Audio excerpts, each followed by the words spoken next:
Truth, logic, action, power. It's the GreggHoush show here on New Revolutionary Radio. This is a show where we seek not only to inform, but to inspire you to action. We're going to talk about politics and current events on our program, but we're going to do it from an angle of human rights, civil liberties, and activism. It's our goal to enable an informed citizenry, and we're going to do that by emphasizing critical thinking, news source verification, and actual science versus nonsensical quackery. But most important of all, we hope to inspire you, our listeners, to take action in your community. For while our job is to deliver the clear, verified truth, our talking to you is only a small part of our goals.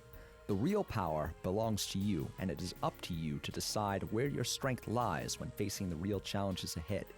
But know that when you decide to stand up and make a difference, we will stand beside you.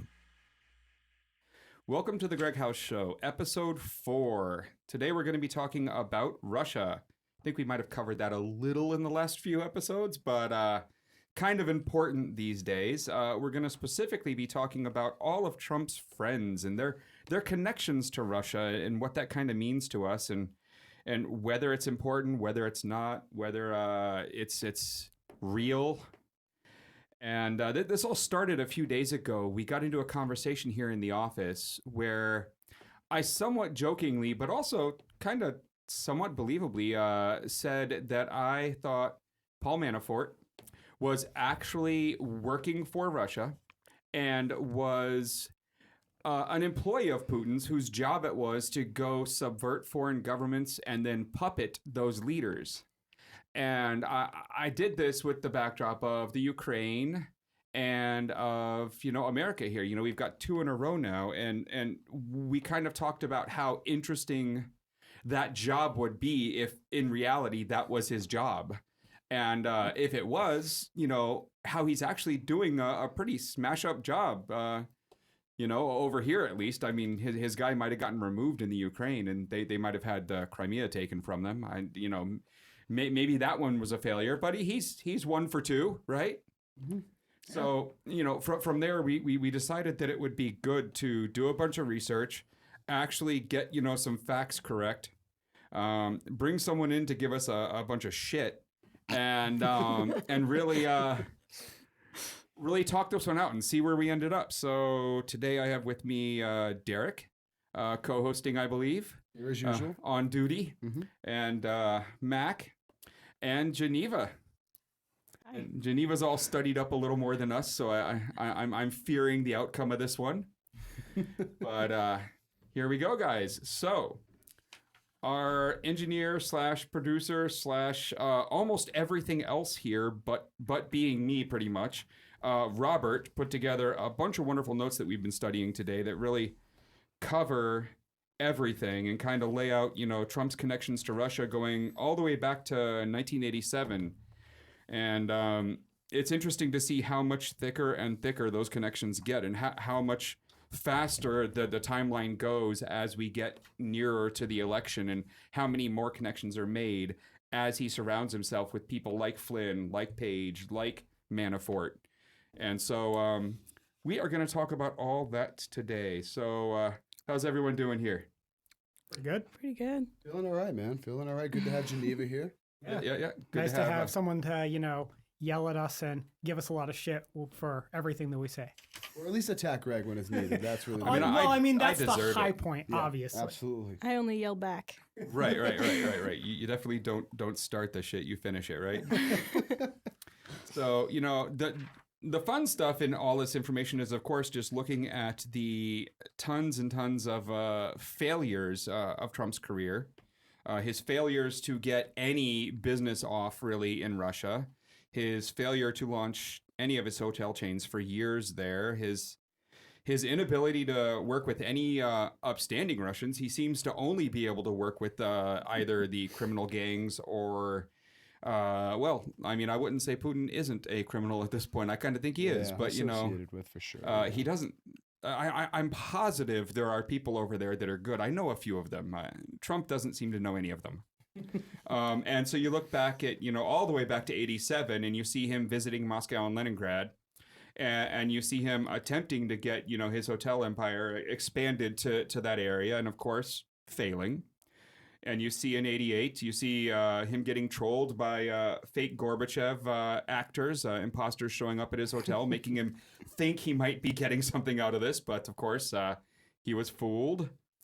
And you see him up into the '90s, you see him talking to artists from Russia about possibly doing big projects in New York that never happen. You see him visiting Moscow again in the hopes with working to build another hotel, which doesn't happen. And it continues and continues until we start to get to his political ambitions when the connections start actually paying off. And so, the conversation as it started was really me and Mac talking with Robert. And first question, I obviously want to answer it is, my assertion that... completely unfounded, unsourced, with no proof other than the interestingness of looking at it. That Manafort might actually be working for Putin in that specific regard, where he is sent to puppet those foreign leaders. Before we get into the details on that, it's probably a good idea to give people some background on the post-Soviet Russia and why we suspected in the first place that there might be something like that aside from the U.S. side of things. Sure, bring some intelligence into the conversation. I've just been rambling. So, of course, we all know about the fall of the Soviet Union and the late stages of the Soviet Union. There was perestroika by Gorbachev. Glasnost. And Glasnost. And, of course, as a result of the fall of the Soviet Union and the early reforms of the Russian Federation, they took many of the state-owned businesses and privatized them, sold them off to private investors. Of course, they were sold to Russian investors in the early post-communist era, which, if you think about it, raises a lot of questions about where those people got enough money to be bidding on $100 million companies. And I think you can speak a little bit to this topic, that a lot of the times it was because they were part of the Russian mafia and or, other criminal enterprises in Russia during the Soviet era, or they took advantage of government connections in the early post-Soviet era and late Soviet era to make themselves very rich in the first place or have everyone else that might bid on those companies killed. Yeah, this is an interesting tie-in. I spent a little time in Moscow. Our government's a bit upset about that one, but I did in the mid-'90s. And one of the interesting things about Moscow that time period is that you didn't run into anyone driving a nice car that wasn't involved in crime. It just wasn't the thing. The only people eating good food and not waiting 7-8 hours in line for bread were the criminals. And more interesting in that time period was the real push of personal computing, of the internet, of all of that being a huge economic driver in America and starting to drive some capital and some of the GDP over in Russia. When that started, the only people who had any money that weren't just the government were the mob. And you see groups like the Russian Business Network, the RBN, and other groups like that were just literally nice names on top of the mafia. Starting up ISPs, internet service providers, starting up computer stores, think like our old CompUSA, stores like that, and making a lot of money. And, almost every industry went that way. When they privatized more of their oil, more of their gas. They handed that off to government friends. And when you looked at it, people like Yeltsin and whatnot weren't really paying much attention to it or caring, it seemed. Well, to be fair, Boris Yeltsin was a bit, involved with vodka bottles. Yeah, he might not have been able to see it through the haze. But yeah, the entire time period was just full of the criminals really getting more and more powerful. And strange enough, while you look at Putin and you look at a lot of the stuff that he's done as negative, everything from their stance on LGBT rights to all the, I don't know, dead journalists, to everything else, you've got to say this is a bad man. But when you look at almost how more organized and less violent the crime gangs got under him, and how he was kind of able to, I guess, bring them into the fold, it definitely made it a slightly nicer place to live if you were a Russian, which was always crazy. Yeah, very much so. A lot of my friends that I had made while I was there, and other friends that I've made, I talked to them a few years ago. This was probably 2012, and I had this big conversation about why aren't there more people showing up to these anti-Putin protests in the streets? And their responses were very much boiled down, distilled here to, it doesn't take 6 hours to get bread anymore. I don't want to go back to that. That's his doing. So I want him to stay until that becomes a problem for me. And of course, you get into all the fun arguments about, first they came for this person, I said nothing. Then they came for that person, I said nothing. Soon they're coming for me, right? But at that point when I was having that conversation with these people, their only care was, my dad's got a Mercedes. We live in a nice 3-bedroom in a suburb that wasn't there before him. And the crime doesn't seem to be bothering our family too much. So we're in a happier place. And that was really weird because it meant it was really hard for any of us who were thinking about helping organizers on the ground get bigger protests going. It wasn't going to be possible. It was really strange to see people putting up with his style of authoritarian leadership simply because their life was slightly easier. Yeah, and of course, the early stages of the post-Soviet era, there was a lot of uncertainty, and no one really knew what was going to happen in Russia. But eventually power kind of coalesced under this group of oligarchs, and when Putin first came to power, wasn't entirely friendly with them. But then over time kind of made associations with them. Some of them, fell out of power, died under mysterious circumstances sometimes, or not so mysterious circumstances sometimes. But as a result, he's kind of taken the criminal enterprises and the semi-criminal enterprises and the oligarchs and the intelligence apparatus, which of course he's a former member of the KGB, and kind of welded them together into a power structure that's kind of formed a more or less functional state in Russia. I mean, for certain definitions of functional. Sure, but the one thing that you have to always, add to that is when asked about, being a former KGB agent, his own responses are always that there are no former KGB agents. This is true.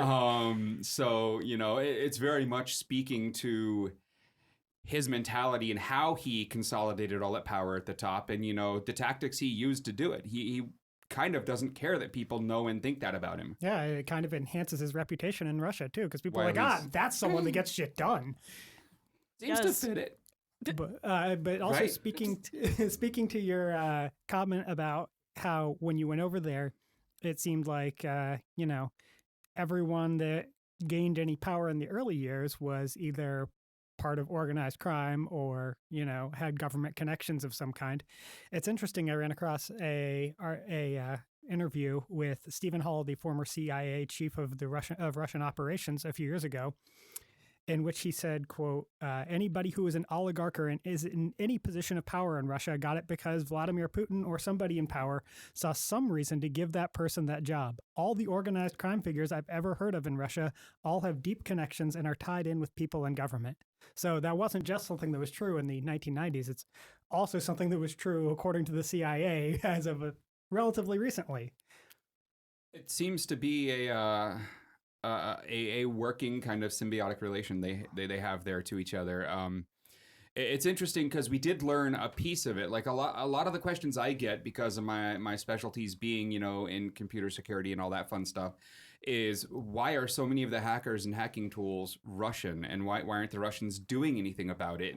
And throughout a lot of the deeper investigations into their involvement in the possible hacking of the elections and everything else, some of the information that came out of the intelligence industry was that Russia was allowing people like the creator of the Zeus banking malware to continue using it and continue building it and supporting all their users that were defrauding people all over the world, because they had a backdoor into the software and they could use machines it got onto to gather information. And it was so good at spreading and had such a large network that they were able to get into machines that they might not have otherwise. And so that led to the interesting discussions about the simple fact that they're allowing all the hackers to hack, because if you do something amazing, then they're just going to come take you and say, you like to live and you're a really good hacker, so you work for us now.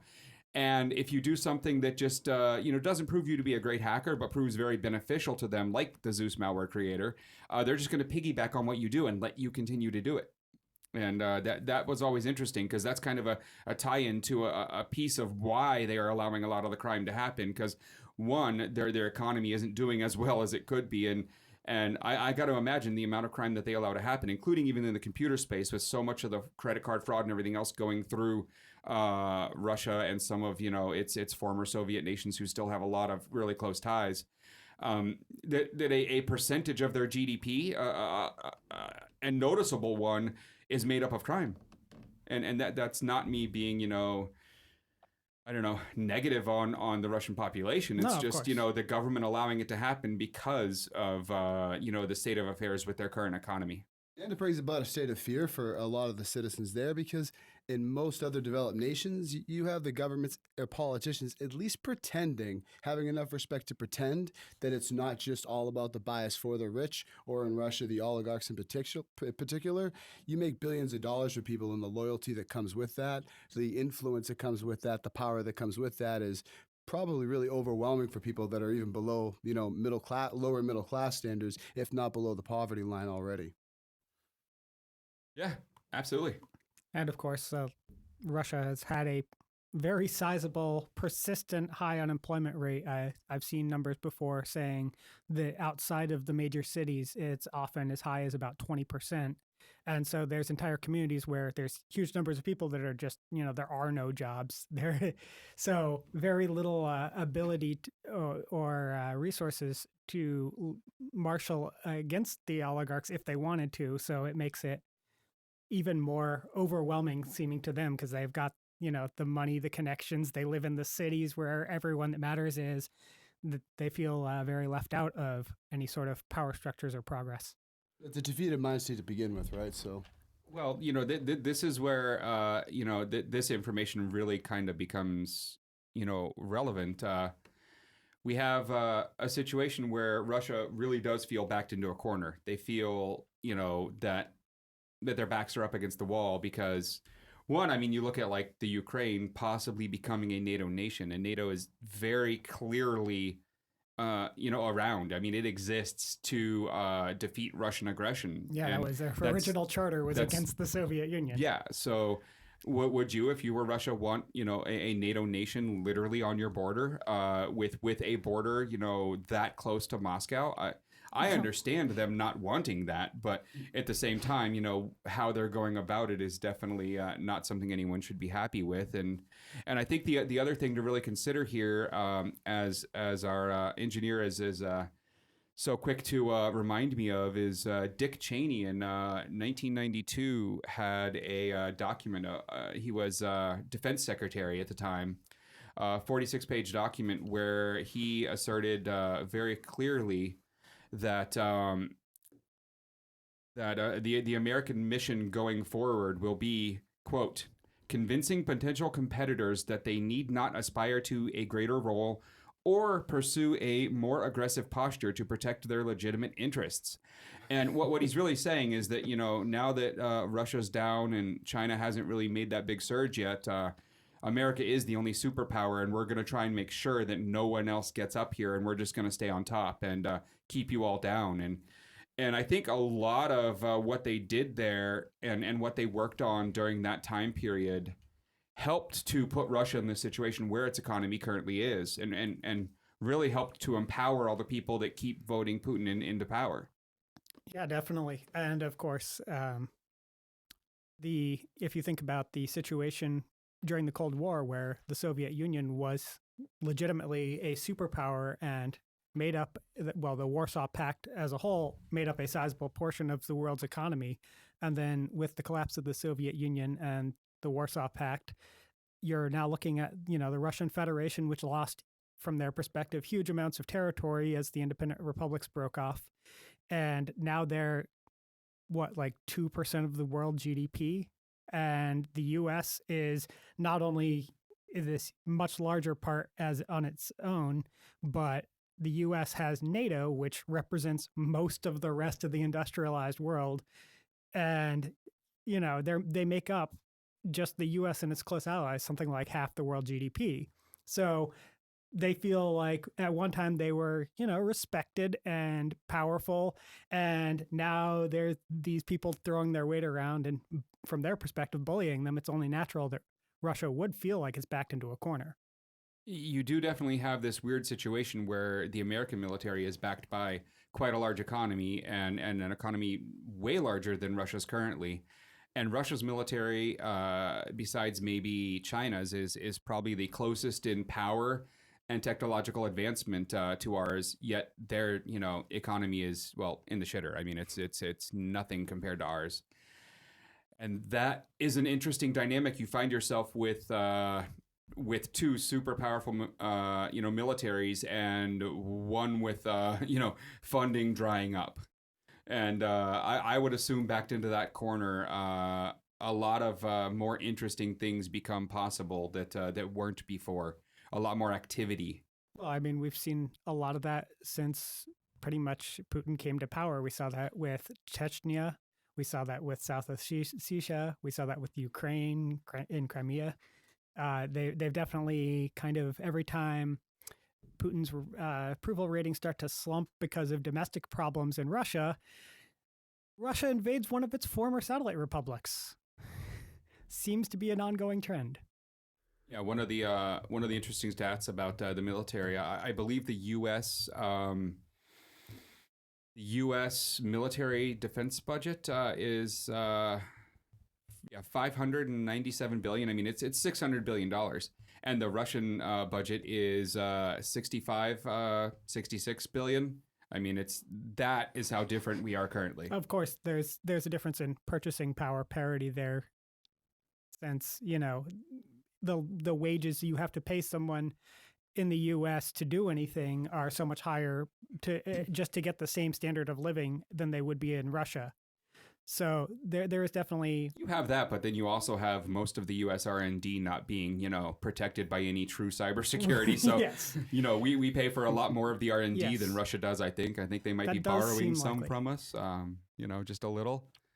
So that's a little expense off of them. But then also I think, while there's a lot of backroom dealings here in America, and there are just as many there, and just as many bribes thrown around on both sides, I believe in the military-industrial complex. Over here, you've got a lot more overhead built in to very old, slow companies. Northrop Grumman, Lockheed.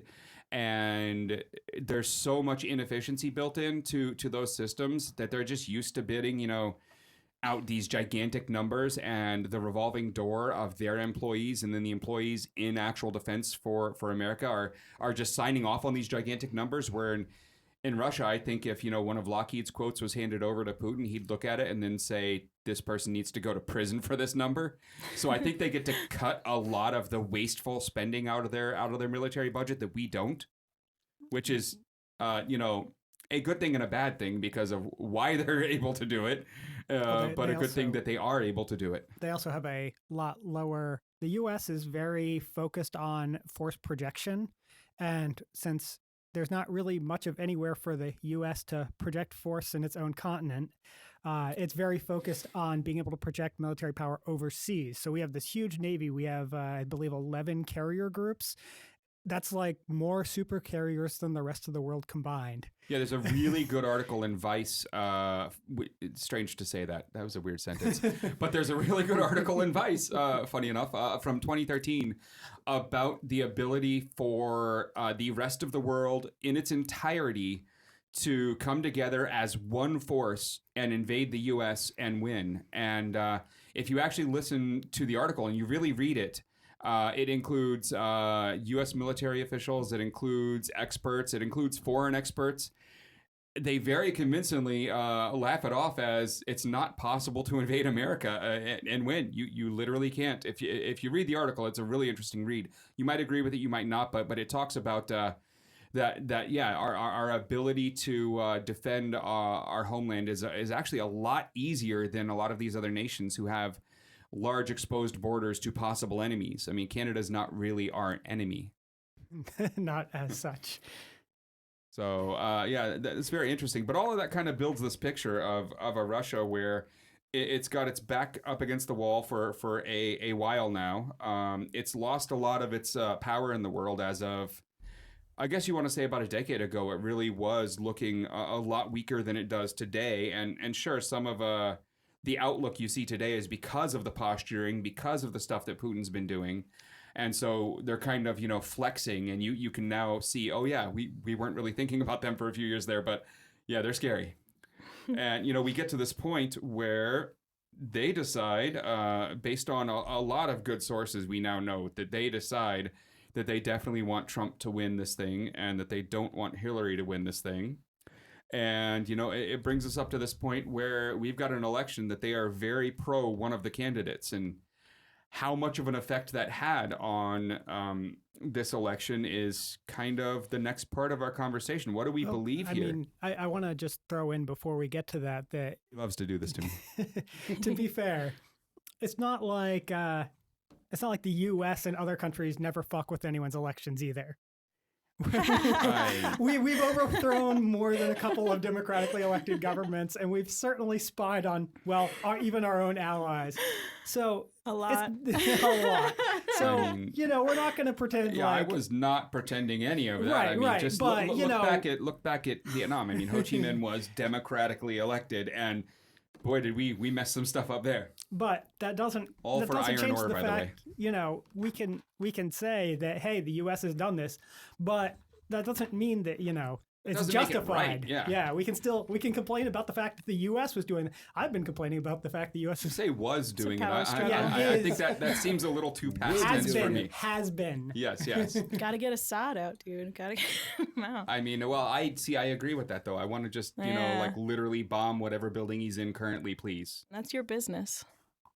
Yeah, I mean, are you saying I should do this? No. I mean, that sure sounded like I was just nominated to go do that. And I gotta say, for the record, I have no plans to actually do that. You have a mantle now if you need it.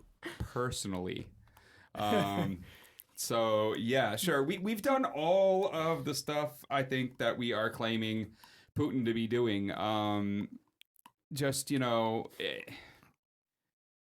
Not to ourselves, Now it's time to talk about, Russia doing it to us specifically. Now that someone else has done it to us, maybe we can have that serious conversation about why doing this is bad. Sure. I mean, I don't think any of us in this room think it's good. Well, no, I meant like we as a society rather than the royal we. Yeah. I'm there with you. All right, so let's dig into that a little. I mean, obviously we have to decide, do we care that Russia did this? I mean, do we first think that them having nothing to do with it at all would have really changed things? Do we think that he wins anyways? I think it was close enough that they moved the needle 1 or 2%, and that was enough to put him over the top. I think without them involved, that Hillary wins, just barely. I mean, I still think it's close, but... Well, I mean, literally, the margin that mattered, if you go by the electoral votes, was 70,000 votes over the space of a few states. It doesn't really... That's out of, well over 100 million ballots cast. That's a tiny percentage. It does not take very much movement to have swung an election at that point. Right. So then, what was their involvement? Were they just talking with, Trump's team? Were they talking with people who they then found ways to make part of Trump's team? Did they work to get Manafort, Flynn, and people like this onto Trump's team on purpose because they were already talking to them and things like that? How deep does this go? Did they just have conversations with people Trump was already thinking about? Or did they make him hire these people? and make might be a strong word, but, according to an interesting post that BuzzFeed made that had zero sources, they might have some interesting information on Trump that would allow them to make him do things. Well, Trump was hiring just about anybody because, no Republicans wanted anything to do with his campaign, and they were basically just pulling people on left and right. I mean, when Page got onto the campaign in March, he was basically just thrown on a list with a bunch of other people. Basically because they needed people to be on the list. And ultimately, he ended up getting no badge, never signed a non-disclosure agreement, never was on the campaign payroll, and never got a campaign email at all. And according to Trump, at least at one point, they never met. Yeah, there was a lot of people who were involved in the Trump campaign said they never saw him in Trump Tower. Kellyanne Conway said he's certainly not part of the campaign I'm running. Right, but then, his name is all over all sorts of Trump stuff, and he is, listed literally everywhere you can find information about that campaign for months. Carter Page is somewhere to be involved. So yeah, Trump was literally the one that chose to name him as one of his, foreign policy advisors when he had publicly 5 names and someone asked him a question in an interview. And isn't this something that Putin wanted back in 2008 and even 2012 possibly with Obama? But maybe just didn't have the leverage or wasn't allowed to go as far as he's been allowed to do now and be as public about what he's done? Let's say, do you believe that any of the Democrats running at that time would have allowed themselves to almost be puppeted by Putin in the way that we're, possibly describing Trump as being here? Public relations puppeted and actually having the influence over that politician could be 2 different things. Would they have allowed him back then to, display this, put puffing the chest out, acting as if he had the control, and maybe just the dismissive nature of how they would handle it back then might be a lot different now where, Trump's more enabling them to take that PR stunt to show the Russian people for Putin's sake that he has that much power. I think we run into the very simple question of how intelligent do you think Trump is? I think the other people, over those years weren't as open to suggestion as Trump is, maybe to put it lightly. Politically savvy. Yes, and his inability to really filter anything before he says it or does it allows him a little more, allows him to be influenced a little more by people like Putin, whereas the other people like Obama and whatnot would never have. And I think that's definitely a piece of it. He's an easier target. Or at least Obama would allow his advisors a lot more say and a lot more influence. He had a lot more trust in them maybe than Trump's been willing to give publicly, if not privately, up to this point as well. I can barely trust anybody. And Obama, like most politicians and specifically presidents, taps assets in terms of bringing in advisors and stuff from a very deep well of sort of the people that are involved in government. They know they have kind of a history. They're known. That it's a lot harder to infiltrate someone than it is if you're dealing with someone who doesn't really have any sort of history at finding these level of advisors, and just like what happened with Carter Page, where his name ended up on an email list because he signed up for it. So this brings us to Manafort, I think, really. I mean, I want to talk Manafort, this guy. Yeah, he is kind of one of the most prominently associated. Real shill. It seems to be that Manafort, of any of these people, I mean, sure, Flynn obviously met with the Russians multiple times, and watching him squirm in TV interviews when he said things like, I don't really, I might have met them in Cleveland, shit like that. Like, it was hilarious. But Manafort is the easiest here. He definitely met with them, definitely worked with them. Extensively for years, most notably in the Ukraine in support of Yanukovych and all the other puppets that Russia had in power there at that point that the Ukrainian people overthrew. And I think one of the funniest, pieces of the story for Manafort is that a lot of the information we have about what he might have done in the Ukraine comes from the fact that he left there to come back over here and do some work.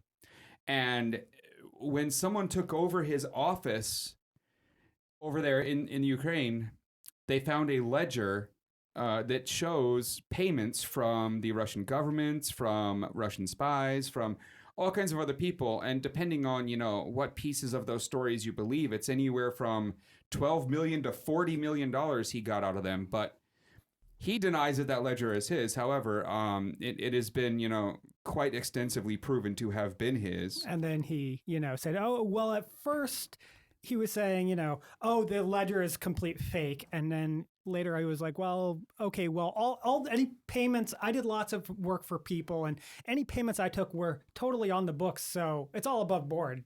Well, Manafort also works with all kinds of people, from dictators in the Philippines to warlords in Angola. I mean, he seems to just go where money goes. He worked on Ford's campaign. He worked on a cable television campaign. He's for hire. He's for He is, hire. definitely. And he, in his own words, he said, the simplest answer is the truth. He's a campaign professional.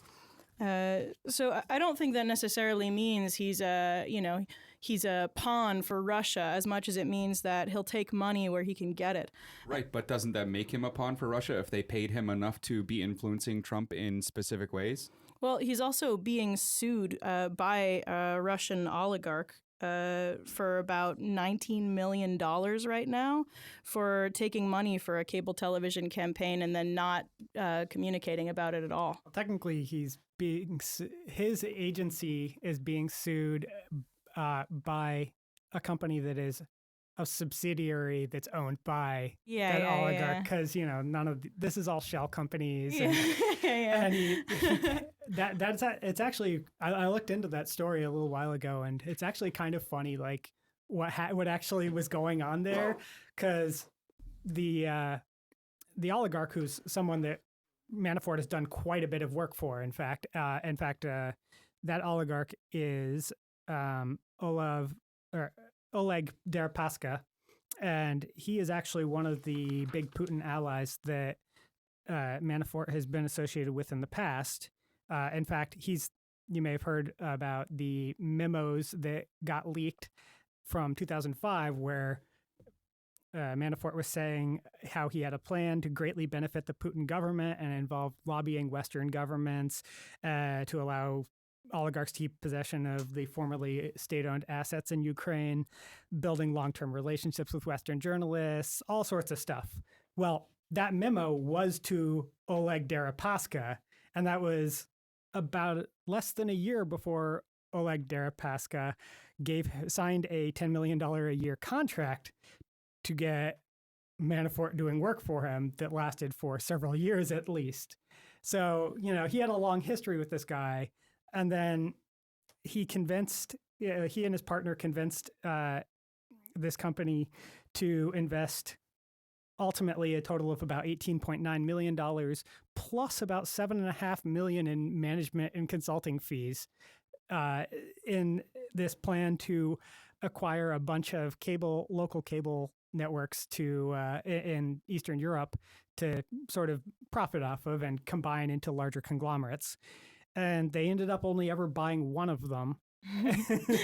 And then the court documents are hilarious, because they're like, we had problems starting in 2008 because they'd only bought one and we weren't really sure what was going on. So we decided we wanted to, kind of get our money back out. And by the time that was arranged, it was arranged that they were going to try and sell our stake, 2008, 2009, financial collapse, no one's looking to buy. But then, so we tried to get them to, give us invoices of what they actually spent the money on. And, well, we spent several years trying to get that information from them, and then they just stopped talking to us. Yeah, it seems like a weird thing to do if you want, good relations with somebody, though. I mean, he may not have cared that much about that individual company. Yeah. And we're talking about a guy that's worth, not Manafort, but Deripaska is worth $5+ billion for a long time. He was the richest man in Russia. And this was just one. I mean, the company in question that was the one that lost the money is called, or that invested the money is Surf Horizon Limited. It's not exactly his primary business. So he may not, it may have just been well, okay, that deal fell through, he maybe Manafort skimmed off the top. I'm not too worried about that. Like, whatever, small change. Yeah. It's interesting. I mean, when you look at Deripaska there, and you look back at actually the cable leaks that happened on WikiLeaks there is a cable in 2006 that describes him as among the 2 or 3 oligarchs Putin turns to on a regular basis and a more or less permanent fixture on Putin's trips abroad. So this is someone who Manafort was working with on multiple projects, who was that close to Putin. And he was actually brought in on other projects due to his connection to that guy with other Russian oligarchs, and in Ukrainian projects with oligarchs there as well. So, I mean, proving Manafort's connection to Russia isn't really proving. It's more just talking about his connection to Russia, because, I mean, we all know that one. That one is pretty simple. But I will say that part of the information related to them buying up those TV networks and that whole kind of plan, that conspiracy, was not only Eastern Europe, but they were actually planning on buying up local networks in the U.S. to very subtly spread Russian propaganda that made Putin look a little better. Part of the plan described it as I'm not remembering the exact wordage, but it was something about the thinnest possible propaganda they could come up with, so it would not look like propaganda. You would barely notice, and they were trying to not only do that in Eastern Europe, in some of the former Soviet countries, but also right here in America. And Manafort was the one who actually wrote up the proposal stating that he would spread Russian propaganda in the U.S. to influence Russians, Putin and Russia's view in U.S. politics. And I find that very interesting that he then ends up on Trump's campaign. It's also very interesting the way that he did work for the nature of the work and length of time that he was associated with the Ukraine Party of Regions, which is, of course, Yanukov's party. And they have since rebranded. I forget what they've rebranded to, but that was at his suggestion. And he did a lot of work with them. And among the amounts that he did, one of the things he did was in 2012, he helped them secretly funnel $2.2 million to 2 prominent Washington lobbying firms to lobby in the United States. So there we have it. Manafort, that's a pretty easy one. And Page, I mean, obviously another pretty easy one. He even admits to having meetings. Flynn, of course, has meetings. Sessions, either due to senility or outright lying, does lie and says that he didn't have meetings when he did. Maybe some of the Republicans who apologize for him and say, well, yeah, but that was part of his job. Maybe they're right, maybe they're wrong. I mean, it should probably be noted that he was not on the Foreign Relations Committee. He was on the Armed Services Committee. And the other 25 members of the Armed Services Committee all said, no, we never met with the Russian ambassador in 2016.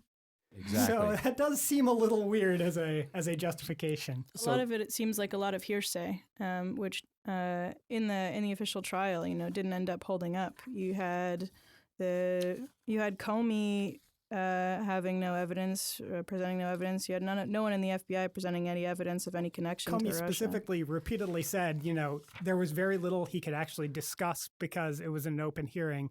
Yeah. And that the information was classified that he did have.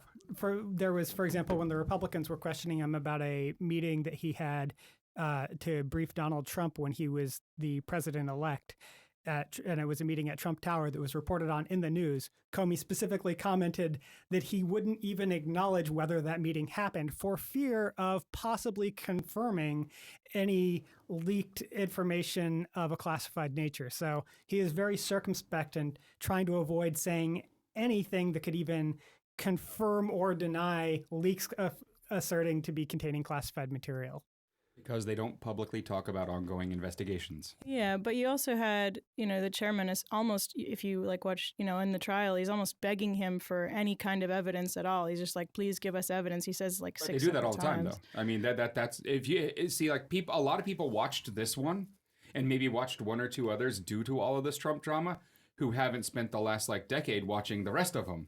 And man, I must be just boring because I've watched like 100 of these, and that type of grilling is unbelievably standard, and no answer is pretty much the average.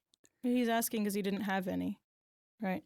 Well, he didn't want to specify any classified information he had on the subject, so he was trying to get. Essentially, what they do is they try and get the person they're talking to say something that they think that the person thinks they can, say without breaching classified information rules. But everyone is super careful because no one wants to be the guy that breaks classified information rules, especially when it's, a hearing in the open in Congress that everyone's paying attention to, because that is a way to get in a lot of trouble quickly. Right. So at this point, we only know that an investigation is happening. Mm-hmm. He has at least admitted that, which took a while for him to admit. He definitely fought against that for a little bit. He would neither deny or confirm for a little bit, but now he has confirmed the investigation is ongoing. We have all these other fun people, all the way up to Sessions. Then Something like 10 different Trump associates, and I mean not like You brought up the point that a lot of it's hearsay, and sure, there's a lot of hearsay involved here, but when the hearsay ends up being and this person, and you get to the point where there's literally no one within 100 feet of Trump who isn't reported to have done this, and that the ones that you finally do end up with any hard evidence turn out to have actually done it, it starts to paint a picture of this is probably true. Well, then you have, you brought up Flynn. But Flynn didn't register as a foreign agent for Russia at all. He registered as one for Turkey. And Erdogan is very much supported by Putin at this point. So at this point, but not at that point. I don't believe that. Oh. Personally, just that is just me. But I think Erdogan and Putin are good buddies. They seem to like to rule in the same way. And the Turkey in the last few years has been pursuing a lot of the same sort of influence campaigns and foreign policy strategies that Russia has been doing under Putin. So either they're taking lessons or, directly communicating. Some of the stuff that has come out about, Comey and about the investigation and other things that, sources, of course, in the intelligence community. But boy, there are a lot of those talking lately. That they believe Guccifer is, just a front. Guccifer being the one who supposedly hacked all this fun stuff. That he is just a front of the Russian military hacking operations. And one of the more interesting claims made by people in the intelligence agencies is that he had something to do with the DCCC hack. He had something to do a little with a DNC hack. And that all of that information, plus a bunch of other information that we know came from an American, not the Russians, got to WikiLeaks. And one of the interesting claims that has been reported by multiple actual sources out there, I believe the Post was one of the ones I read, was that here is Julian Assange sitting on a bunch of data, and Trump, through Putin, I'm sure it was, one of Trump's aides and one of his aides, but still, Trump through Putin was telling Julian Assange when to release things. So Trump's campaign was saying that if you release this piece now, it'll do the most damage based on what we're doing and based on, where Hillary is, to Hillary's campaign. And they were telling that to the Russians, who were then telling Assange when to release things, and then he was releasing them. And that's really interesting. Some of their sources are interesting. Most of it's anonymously sourced. Most of it's an insider in the intelligence community and all that fun stuff because, it's classified information that they're talking about. But let's assuming, some truth to that, you look at Well, actually, funny enough, I'm just reading about the DMs, the Twitter DMs with Guccifer and Roger Stone. yeah, Roger Stone. Stone actually posted screenshots of these things, and in one of them, Guccifer actually worried that Assange was working closely with the Russians, and so imagining that this stuff is true based on the multiple sources you start to see it from. That would be really interesting and possibly treasonous, working with the Russians to leak hacked U.S. data to affect our election. I think it's possibly treasonous to delete 30,000 emails and then not deliver them when given a subpoena by the FBI. Well, once deleted, I mean, you can't deliver them. So, I mean, yeah, but yeah, so I agree entirely. This is interesting because I'm sure a lot of this comes off as Trump bashing. Although I really don't. I mean, let's be blunt here. I don't give a fuck. I think both sides are horrible. I didn't want either of them. She would have been a disastrous president, although I think he is a more disastrous president. I will admit to thinking Bernie would have been a little fun. I would have liked to have seen what he did. No idea if he would have been a good president or not, but I think that would have been more fun than what we're going through right now. But going back to it, I mean, so sure, she definitely did some things, but just because this guy's done some things doesn't mean we can't talk about this other guy over here doing things. Oh, for sure. I think that it's been very clear, like throughout the mainstream media, that most of the aggression and most of the focus is going on the bad things and the secret things that happened in Trump's campaign, which are, like we said, largely based on hearsay and a lack of evidence. Whereas a lot of the things that Clinton did were actually proven, and there's like concrete things that got released proving that, like, say, the Clinton Foundation took money from people who then got favors done for them by Hillary Clinton's wallet. Sure, and Trump is changing regulations for all of his billionaire friends and hiring his billionaire friends into positions of government so they can make more money. He is removing regulations out of things like, say, the EPA so his friends can make more money.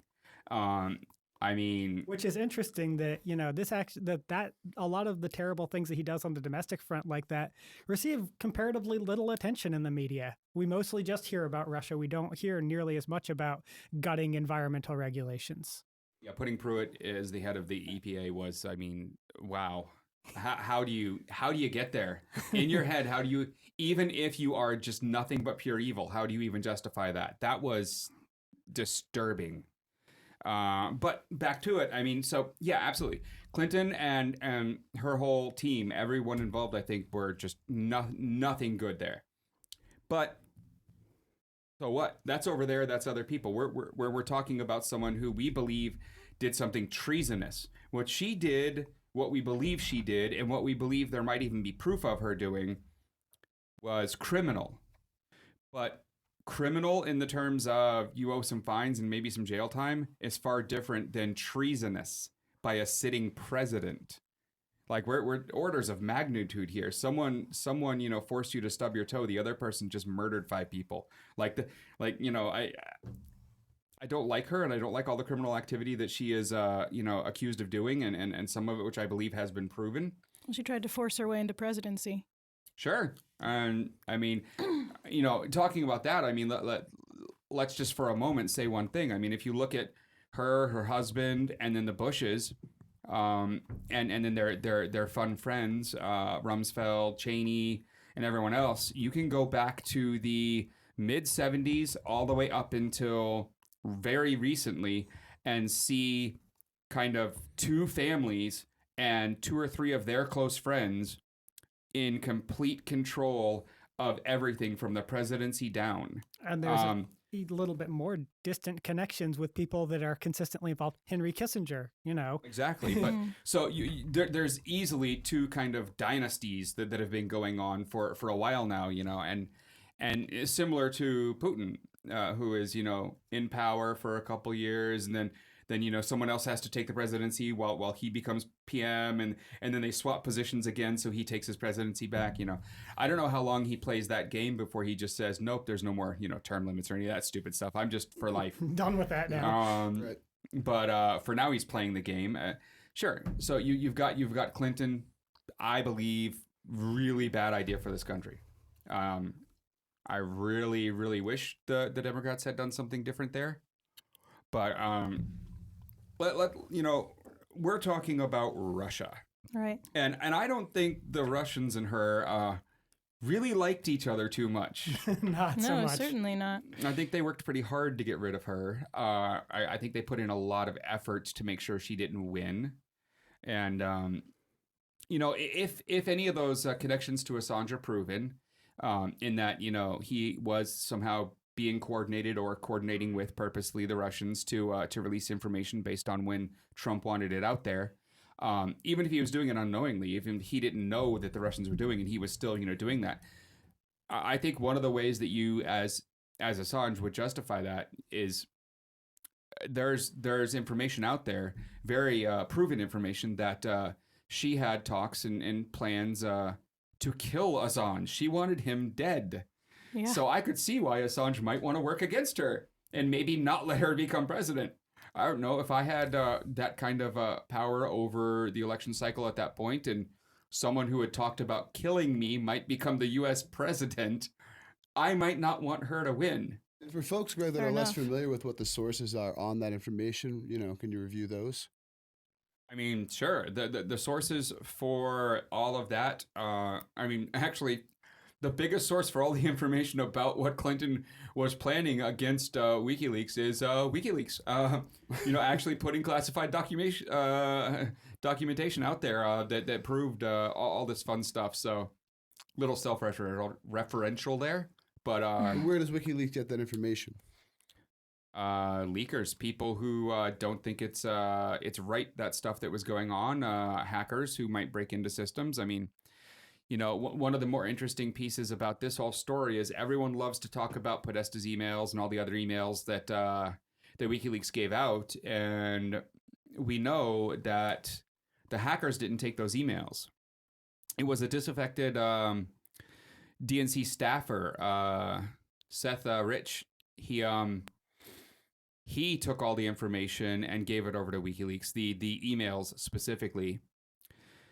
And he was dead about a week later, under mysterious circumstances that ended up not really getting investigated. But he handed over the information in a park in DC on U.S. soil.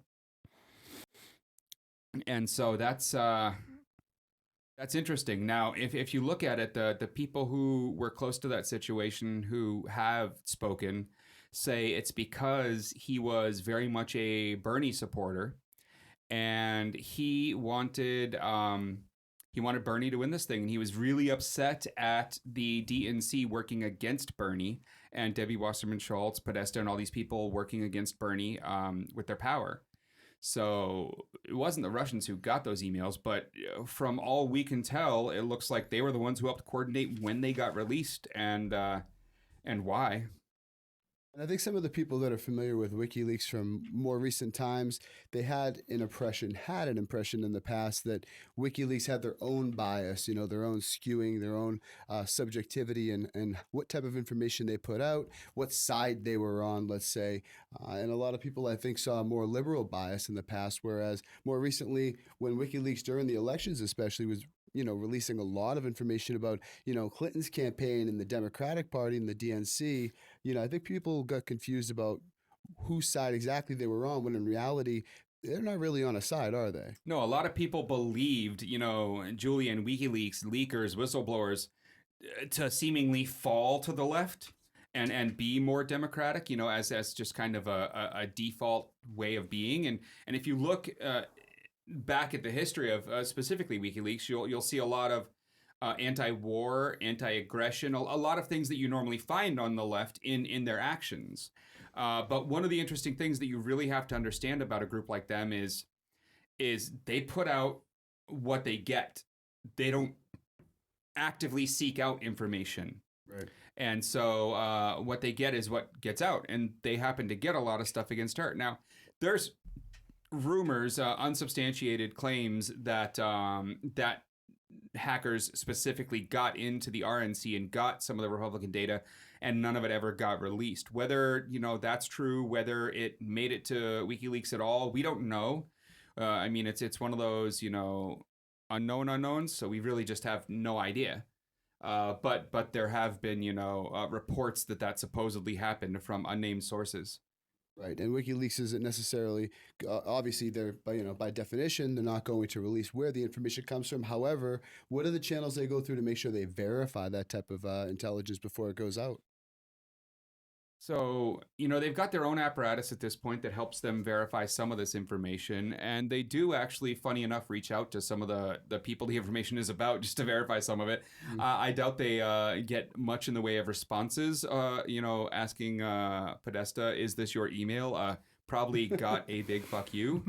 But they then rely heavily on a lot of the old school methodology here. They rely on old school reporters, journalists, and newspapers and outlets that have really strong apparatuses for developing that information and proving the veracity of any of the claims in it. And so sometimes they'll release stuff with not as much backup as they might need to prove the source, but a lot of times when they put something out, they've talked to journalists who have sources close enough to it that they've proven to themselves that it's true, that it's right.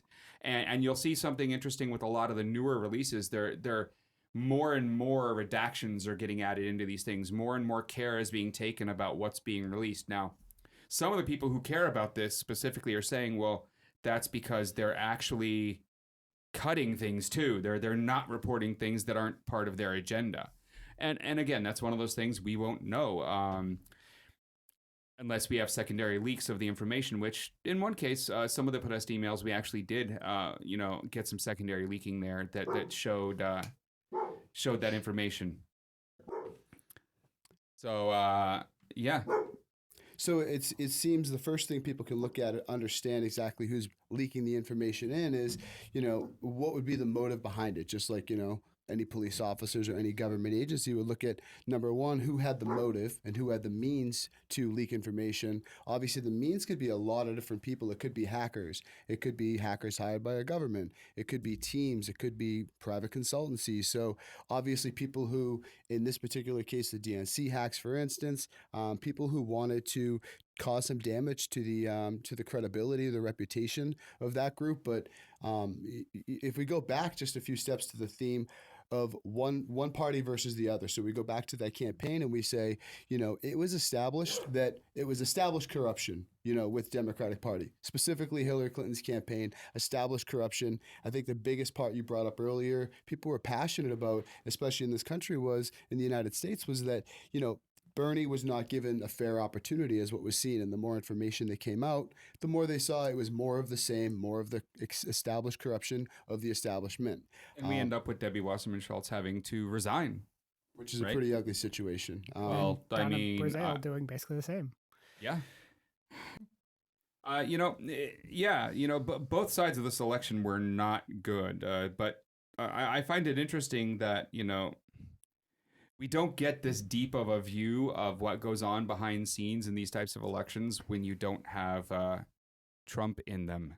I think, one, his inability to build a really politically strong group of people around him, and instead grabbing in a lot of these almost like mercenary types like Manafort, like who just, works for the dollar and nothing else, led us to having a lot more information simply because they made a lot of mistakes that, career politicians that were only politicians wouldn't have made.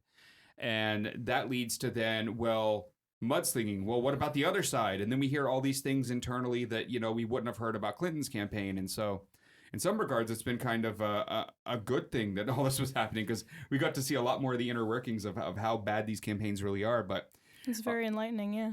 On the other side, we have a president who quite possibly committed treason multiple times to become president, and possibly multiple times afterward. And was likely manipulated by other people who themselves quite possibly committed treason. That's almost the best case scenario at this point. Yeah, and as Geneva so rightly pointed out, a lot of the claims when we get that strong, when we get to the point where we're saying the treason word, that's a strong word. And a lot of the claims that get us there are indeed hearsay. But you get them backed up by so much hearsay, by so many different sources, and then so many of the pieces of the stories that these sources have said start to become true. Like Flynn was working as a foreign agent forever. Finally, months after we already know this to be true, he registers after saying for a while that he wasn't. As parts of the story from some of these same sources start to become true, a lot of the hearsay starts to sound a lot less like hearsay and a lot more like fact. Well, I think that a lot of the reason that all of these things are getting put together and all these lines are getting drawn between the dots is largely because Donald Trump himself is existentially a threat to the establishment that's in place. And so when you make so many rich, powerful people angry, they're going to take everything that they can and put it together to try and discredit you. And I think that's a lot of why this whole Russia hacking narrative has even happened. When you were talking about Putin earlier and how people in Russia are fine with Putin and they're enjoying the fact that their way of life is improved. Some aren't, but it's surprising, yeah. Yeah, and I think that Trump had a lot of support in the United States for similar reasons. That a lot of people are in support of his traditionalist views, and a lot of people are in support of his. He doesn't have traditionalist views. He just said he did. He said he was going to drain the swamp, and then he put Sessions in as AG. Sessions isn't draining the swamp. Well, I don't mean in the drain the swamp way. No, but what I'm saying is he claimed all these views, and he made all these promises that he hasn't kept one of. That all of the views he has proven not to actually believe. I mean, traditionalist conservative views, do those involve grabbing a pussy? I don't think they do. I'm just personally, I think conservatism to me, while not married to, but is definitely more along the Christian value system than it is the Donald Trump value system. So the right leaning, the conservative, the Republican, especially even in the Rust Belt, those types that all supported him for the things he said and for the things he said he was going to do, I would think at this point should start feeling like maybe they were cheated. Because he's not doing any of the things he said, and he's proven not to actually be a man of his words. Well, a lot of people now do feel cheated, especially after the bombing in Syria. A lot of the reason that a lot of people, especially that I know, were supporting him was because he claimed to be anti-interventionist. He claimed to be largely into domestic issues, being a nationalist, being about the United States, closing our borders and keeping involved with our own problems. Of course, America first. America of course, first, he also, at the same time that he was telling people that, sometimes even in the same speeches, he didn't talk about how we need to bring back torture and, go in and take out the cartels and not just kill the terrorists, but then kill their families. So there was kind of a bit of a contradiction in what he was saying. Yeah, but not entirely consistent. We've learned in elections that people choose which parts of the speech they want to remember afterward, and they were choosing to remember his non-interventionist, speeches, and he was really, I think personally, just lying on all of that. I mean, we've seen.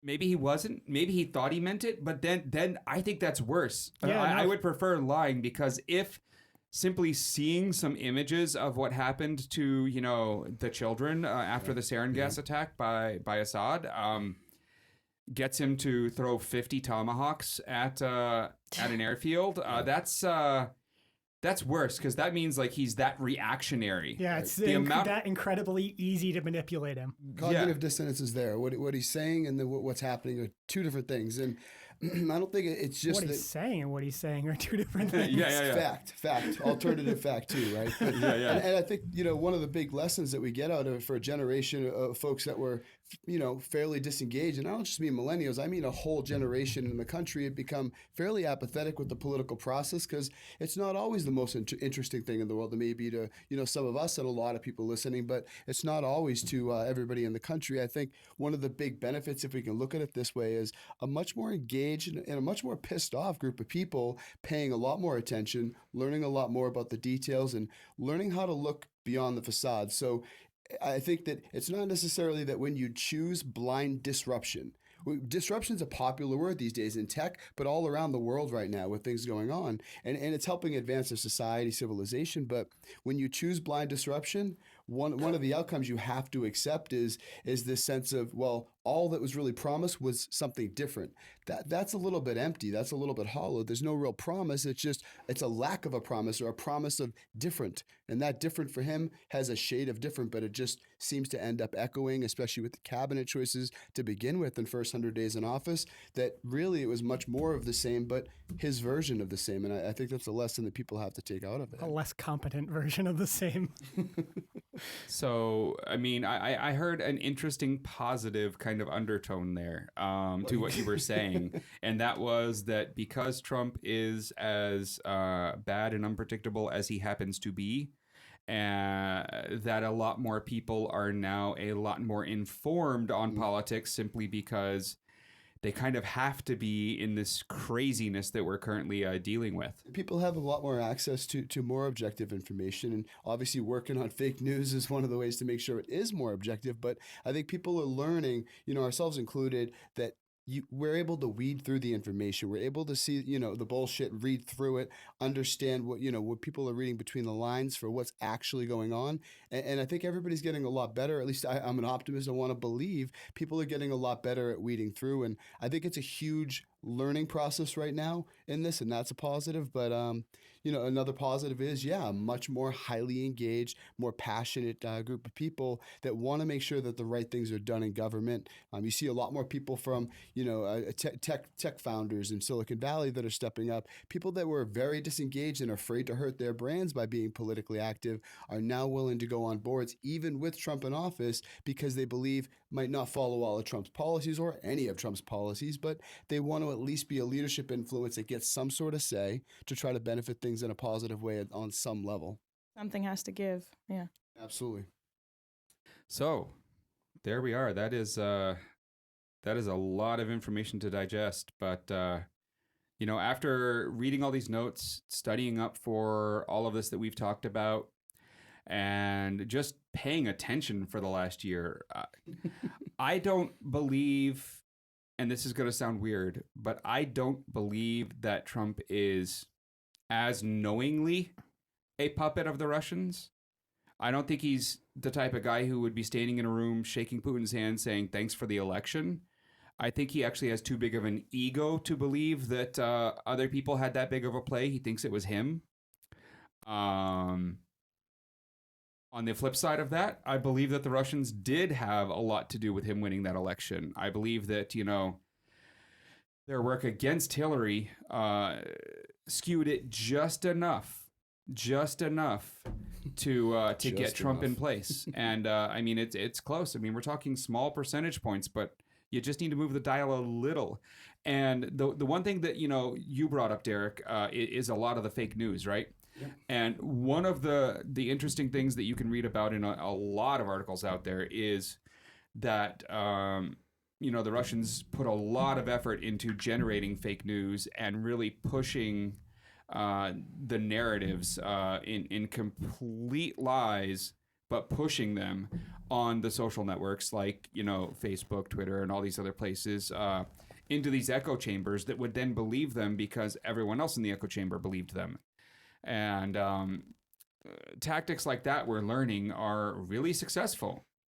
And we're also learning that Russia's really good at those tactics. Yeah, it was I believe it was during the election that we first heard about the Russian troll factories, where that came out because people that worked at them went, hey, yeah, we were working at them. Here's what we were doing. I think there's not a lot of incentive for any news organizations to be telling straight, neutral truths, right? Because no one cares to read that. No one cares to listen to that. It's not sexy. It's not sensationalist. Yeah, you've got everyone from CNN to Breitbart to Huffington Post, Slate, Washington Post, all just basically saying whatever it takes to make their audience feel good about themselves at this point. In order to maintain an audience, because that's how you make money. But on that front, what I find interesting is you look at a CNN, right? And they're not right. They're not left. They lean a little more left than they do right, but they try to be more centrist, right? If you want to talk right and left, you're talking Fox and MSNBC. Like, they are easily I don't even on think a side. That's fair. I'd say it'd be more like, Fox and like Mother Jones. Sure. But, I always think of CNN as more in the center than those other brands, but that doesn't mean they're not, biased in a way. I think their bias is very specifically corporate. And to that point, Yeah, Greg, isn't it really important? I feel like it's really important, at least that it's something we've talked about before, that bias is inherent. We don't have to pretend that anybody's objective, especially when it's a media outlet. We might be objective to ourselves anyway, but that's our own kind of ego and perception to things, which is great. It's all fine and dandy, but media outlets especially, there's advertisers to consider, even morning shows, anywhere. It's all about page views. Absolutely. All about page views. And if pushing the stories that Russia wants pushed drives the page views, they don't care. For sure. Saying the wrong thing about an advertiser or a brand or an aligned brand or an umbrella company, these are all things that have a lot of influence, right? Yeah, so, there's a lot of ways Russia affected this election, I believe. And I believe there's enough information out there, although some being hearsay, there's so much hearsay that, it kind of backs itself up there. I believe there's enough proven information that it looks like Russia did influence the election, did influence the Trump campaign, did have people it was paying on Trump's staff, and all of that speaks to serious problems for me. How about everyone else in the room here?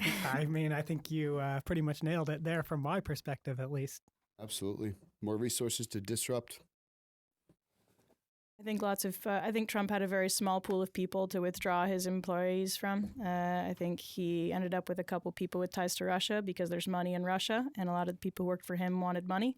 I don't think that necessarily means that Russia was inherently involved in getting him elected. Still,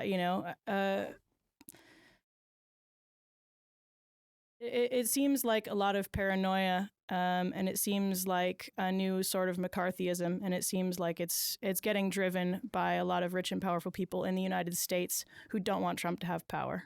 Wouldn't it seem accurate to say then that, Hillary Clinton had one job? She had one job, and it was to not do the things that her advisors and handlers told her not to do. And then just time and time and time again, she did those exact same things. That's what she knows how to do. Certainly proved that one out. The standard tactics weren't going to work against Trump, and obviously they didn't. But I think they weren't going to work against Trump and Putin personally. I don't know that we've proven any of that here, but definitely I think this was a great episode, everyone. But I mean, there's a lot we haven't covered, but just lack of time and. Yeah, we don't want this to go on for another 2 or 3 hours here. Sorry. I do, but yeah. So what we're gonna do here is we're gonna wrap up this one, and we're definitely not done with this topic though. Coming in to this year with this podcast starting right after Trump gets elected means that by pretty much no choice of our own, we're going to be talking about him quite a lot. That's mostly because I think he's going to continue to make mistakes and fail repeatedly over and over and over again. And one of the ways that obviously that we're going to continue to cover this, Greg, I know you talked about it before, was, the different guests we'll have on to cover some of these topics in a little bit more depth with a different perspective, which is really important for the way, you wanted this platform to be presented, was to get different points of view, different informed ones, just as valuable as people who, have an informed, agreeable perspective, but also the people who have an informed, disagreeable perspective to get all the information out there, right? Absolutely. We will definitely be having more guests, more audiences, and starting next episode, we will be doing this live.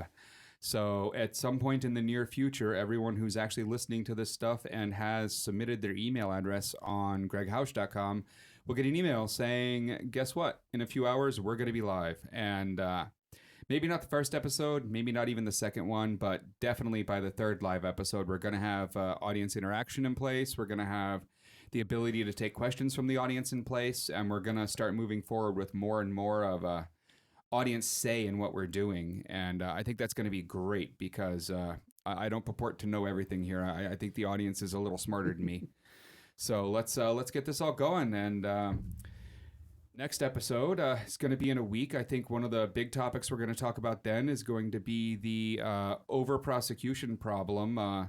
And we're going to cover that in regards to the 21,000 plus cases that are getting thrown out due to a chemist's lies on the stand and in paperwork for a bunch of court cases here in Massachusetts, mostly pertaining to drug cases. Out of almost 26,000 cases, only 320 are going back to retrial, and the rest are all getting thrown out, and that's disturbing. Yeah. And we're going to have a special guest in on that one, so stay tuned. The GreggHoush Show was created by GreggHoush and executive produced by co-host Derek Gowrays. Other contributors include producer and head writer Anna Jeffrey, producer-engineer David McGuffin, and producer-editor-engineer Robert Tortora. Theme music for the show was produced and recorded by Geneva de Colbert. Our interns include co-host Casey McLaughlin, writer-engineer Alec Greeny, and associate producer, writer, and announcer William Kennedy. You're listening to New Revolutionary Radio, your call to action.